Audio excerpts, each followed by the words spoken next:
Welcome Bitcoin friends, it's Bitcoin Memo. Today we're going to look at the Bitcoin charts and do some TA. We'll look at the shorter term time frames and the longer term time frames, and we'll also compare some of the previous cycles, the 2013-2017 cycle to the current cycle. So let's get into the charts. So we're still inside this triangle here that we've been in for over 2 weeks now. You can see we've had 3 touches here on the bottom and quite a few touches on the top. We did break above it briefly, but then we did come back down into the triangle, and we are running out of room here in this triangle. It's basically another 3 days left to get to the end of the triangle. So which direction are we going to go? This is on the 4-hour chart, and we can see on the 4-hour chart the Stochastic RSI has room to go higher here, and the RSI is making higher lows. It's also making higher highs, but in the price action we are making lower highs in comparison. So that's leading to hidden bullish divergence, and we are getting these drops down after that divergence gets confirmed. So we do need to make a higher high in the price action as well as the RSI. So we will need to get above that 39,270 area to make a higher high, and also make a higher high on the RSI. And we do have room to go up here. The previous high was at a 65 level. We can see when we did a similar pattern here on the Stochastic RSI with a couple of touches down the bottom here, we did end up going up and moving up on the price in that first attempted breakout. So on the 4-hour it is looking like we might try to break this triangle. And I just have this other trend line drawn here. If we just go to the top of this pattern here before we had this drop, you can see just connecting the tops here and dragging it down. I think this will be an important trend line to get above, and currently that trend line is at 37.9, and it's coming down quite quick and will come into the triangle eventually.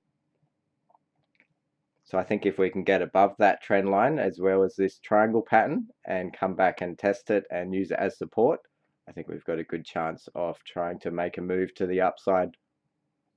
And just looking on the Bybit chart on the 4-hour, if we do connect these same 2 tops here, we can see that it does line up more with the current resistance level here where we've been getting resistance.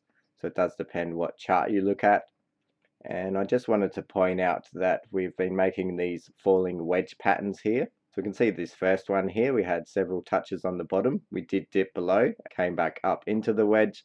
We had several touches here on the top, and on the 3rd touch we did break above the falling wedge.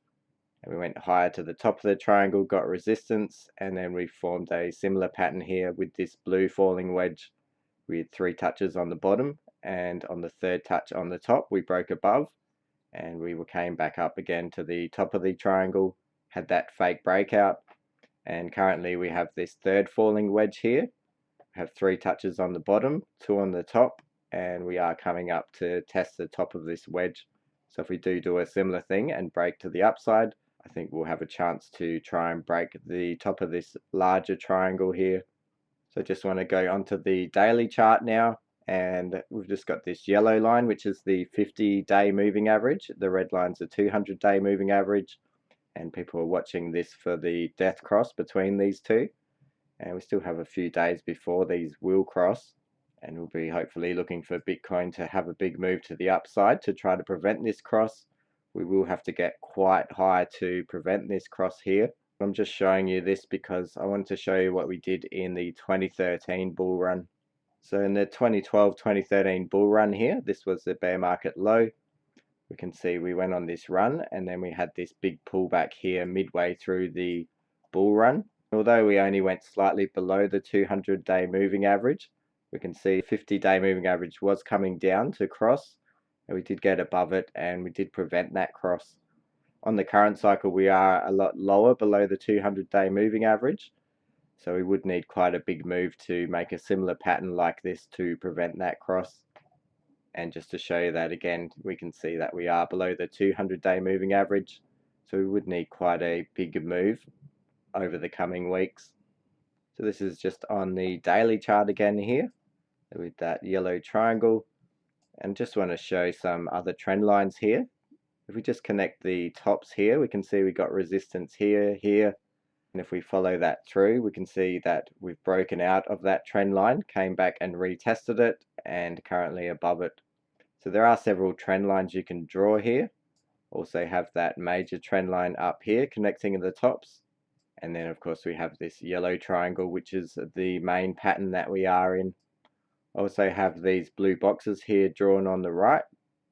And this is basically showing it on the VPVR here, the amount of volume traded at certain price levels. It's showing where there wasn't much volume traded, and there are these gaps here in price action. So what that basically means is if we can get above this volume bar here and use it as support, get into this box, there isn't much resistance here when looking at the volume, as there wasn't much trading action in this range. You can see we shot straight up here without any resistance. So if we can get into this box here, we might see a quick move up to maybe 45, 46,000. And the same goes below here. If we were to break below 31.3 approximately, there isn't much volume traded here, and we might see a quick drop down. We do have this small bar here around 24,000. The main volume here was traded at 20,000 at the previous all-time high. Personally, I do think we are going to see a bounce to the upside. And just to show you that zoomed in with the triangle pattern we're in, we can see that we need to get above this 38.7 level. And just looking at the stochastic RSI here, we can see it is starting to come down, so that's not a good sign. It does have room to come down. We could get a bounce like we did here on this pullback. We are at a similar level, and the RSI does have a lot of room to go up. You can see we're making higher lows here on the daily RSI. And we did have that triple bullish divergence here with lower lows on the price, higher lows on the RSI. So as long as we keep making higher lows on here, we do have room to go higher here on the RSI. Another thing I'm watching here is this weekly EMA ribbon. It is still acting as support. The bottom of the ribbon is at 32,100 approximately. We did wick down, but we haven't closed any bodies of the candles below this area. And I do think this weekly EMA ribbon will hold. In every bull market, this ribbon has held us. We can see in 2013, during this big pullback, we came into the ribbon, but we never closed a body of a candle below it. And in the 2017 bull run, we bounced off the top of this ribbon all the way to the top. So it is something I'll be watching in this current cycle. Over to the CME futures chart here, we do have these gaps in the chart. We have this upper gap here. We have this gap up the top here, which is between 46.7 and 48.4. We also have these gaps lower between 26,000 and 23.8, and also one all the way down here at 19.1 to 18.5 approximately. So we're about in the mid-range between these two gaps, and these gaps don't have to get filled, but quite often they do. So it's just another thing to keep an eye on. If we do break to the upside, we might fill this gap and then get another pullback, maybe making a higher low. As we did here, we came back up to fill this gap, and then we had another drop down. So I've just put this chart together here. This is the entire history of Bitcoin from 2010. And I just want to show where I think we are in this cycle compared to previous cycles. This chart does look a bit messy, but I will break it up. Basically, this chart is showing a similar thing to what I showed in a previous video. We're taking the bear market low to the halvening time and the halvening time to the bull market peak. We see 50% time spent in each range here, the red and the green, and we've seen that on both previous cycles here. And looking at the current one, we can see taking it at the halvening to the bear market low, it gives an expected bull market peak around 20th of September. This chart here isn't updated, so I did make that new one. We can see here where we are in the cycle and how much time I think we do have to go here. And I've just got this arrow drawn here where the low was at 30,000. Taking the percentage into this green box compared to the whole green box, this is about 72% of the way into the box. And looking at the previous cycles in these green boxes, it would put us around this point in the 2017 run where the arrow is, and around here in the 2013 run where this arrow is. So just interesting to compare them. Also have this Fibonacci extension tool from the bull market peak to the bear market low. This is the logarithmic Fibonacci extension. I will show this in more detail, and just showing here, these orange lines are the all-time highs, and just showing in this cycle we came up to that 2.272 level, and in this next cycle here, the bull market high here, this orange line, we came up to around the 2.414 level. And if we were to do a similar thing here, I've got this red circle drawn, and that is between the 2.272 and the 2.414 Fibonacci extension. It's also marked where I think the bull market peak will be, and this is around 180 to 280,000, so a bit of a range here. This is the chart that I put a lot of weight on with these equal times spent here between the bear market low, the halvening, and the halvening to the bull market peak, and just showing where we are compared to previous cycles.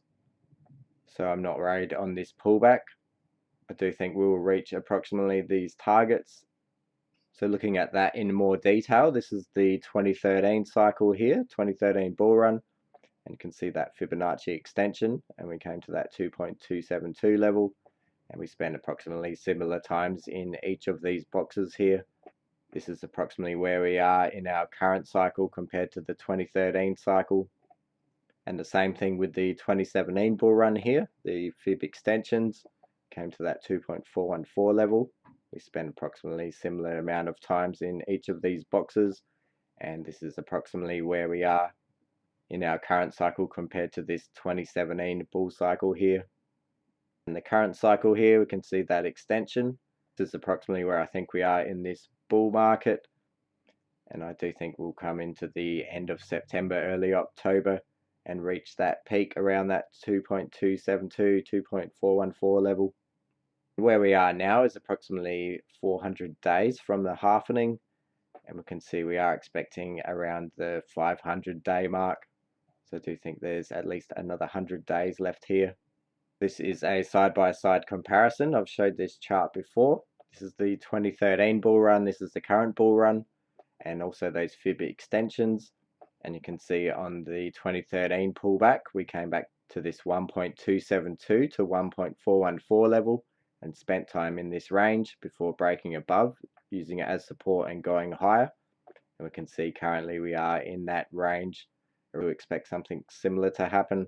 And we can also see from this major pullback, taking it from the previous bull market top to the bottom of this pullback, is approximately 60% range between there. And doing the same thing on this current cycle to this pullback, we can see that's around a 50% range. And comparing the 2017 cycle on the left here to the current one, we're doing a similar percentage move here from the previous all-time high to this major pullback, and we can see the gap was around a 54%, and this one here was 50%. So 2013 was 60%, 2017 around 54%, and the current one around 50%. We can see also that we came back here between the 1.414 and 1.272, and that's where we are currently. We did come up to this 1.618 level and pull back to these levels, and on the previous cycle we had two pullbacks in a similar time frame. So because we did go high here to the 1.618, had a decent pullback and time spent in this range, we did have a bigger pullback here.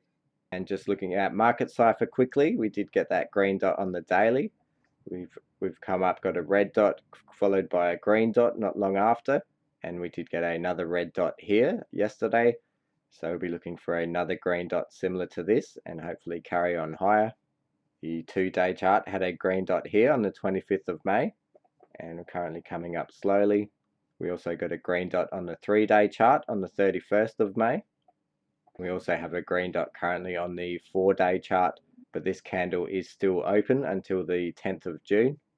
The 12-hour here is quite important. We have this red money flow coming down. Tried to go up a few times here, but we haven't been able to get back into the green.